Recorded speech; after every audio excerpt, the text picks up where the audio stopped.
Aba, patatas din ito. 2017 pa nagmamaneho, ngayon lang nakaalala kumuha ng lisensya. Sige nga, tanungin nga kita, ano ang dapat gawin ng driver kung may pasahero na nagpapatulong sa kanyang mga dalahin? It means yung mga driver ng pampasaherong sasakyan. So, letter A, ang mga driver ay hindi maaaring lumabas ng sasakyan anumang oras. Sabi naman ka-strict. Okay. Letter B, ang mga driver ay dapat magbigay ng sapat na tulong sa mga pasahero. Letter C, ang mga driver ay dapat humingi ng dagdag na bayad sa mga pasahero. Siguro kung mabigat yung karga nila, no?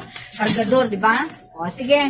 Bago mo yan sagutin, shoutout po muna tayo kay Christopher T. Obiano at kay Leo Lorico Alcantara ng Legazpi City, Albay. Nagpa-shoutout si Chris. Ano sa palagay mo tamang sagot doon? No. Letter B. Letter B.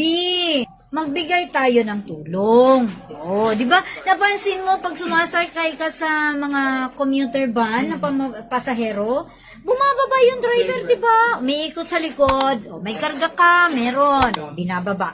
No. Pero wag nang humingi ng dagdag bayad, ha?